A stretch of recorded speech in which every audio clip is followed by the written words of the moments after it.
یہ واقعہ حضرت حزقیل علیہ السلام کے عظیم معجزے پر مبنی ہے، جسے قرآن کریم میں اللہ کی قدرت اور قیامت پر دلیل کے طور پر بیان کیا گیا ہے۔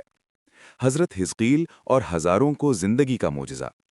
یہ واقعہ اس زمانے کا ہے جب بابل کے ظالم بادشاہ بخت نصر نے یروشلم پر حملہ کر کے شہر کو تباہ کر دیا تھا اور بنی اسرائیل کے لاکھوں افراد کو قیدی بنا لیا تھا۔ ہر طرف خوف، بربادی اور نا امیدی کا عالم تھا۔ انہی دنوں ایک بستی میں خوفناک طاعون پھیل گیا۔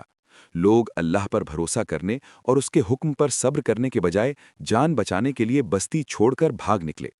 انہوں نے یہ سمجھ لیا کہ بھاگنے سے موت سے بچ جائیں گے، مگر یہ ان کی بہت بڑی بھول تھی۔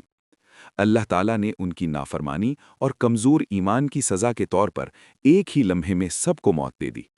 پوری بستی لاشوں سے بھر گئی، نہ کوئی زندہ رہا، نہ کوئی مدد کرنے والا۔ کئی سال گزر گئے، پھر اللہ تعالیٰ نے اپنے نبی حضرت حزقیل علیہ السلام کو حکم دیا کہ وہ اس ویران بستی کی طرف جائیں۔ حضرت حزقیل نے جب وہاں بکھری ہوئی ہڈیاں دیکھیں تو دل سے دعا کی، اے میرے رب، تو ہر چیز پر قادر ہے۔ اللہ تعالیٰ کے حکم سے حضرت حزقیل نے پکارا تو وہ ہڈیاں اکٹھی ہونے لگیں، ان پر گوشت چڑھ گیا، اور دیکھتے ہی دیکھتے ہزاروں مرد زندہ ہو کر کھڑے ہو گئے۔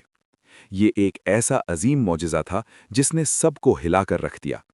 جو لوگ پہلے بھاگے تھے وہ زندگی پا کر واپس لوٹے، اور جو قیدی بنی اسرائیل باقی تھے ان کا ایمان کئی گنا بڑھ گیا۔ سب نے جان لیا کہ موت سے بھاگا نہیں جا سکتا، اور زندگی و موت صرف اللہ کے ہاتھ میں ہے۔ یہ واقعہ دراصل قیامت کی ایک جھلک تھا، تاکہ انسان سمجھ لے کہ جس رب نے ہزاروں کو دوبارہ زندہ کر دیا، وہ قیامت کے دن سب کو زندہ کرنے پر بھی قادر ہے۔ یہ واقعہ قرآن مجید سے ثابت ہے، اور اس کی تفصیلی روایات ہمیں نصیحت، صبر اور اللہ پر کامل بھروسہ کا درس دیتی ہیں۔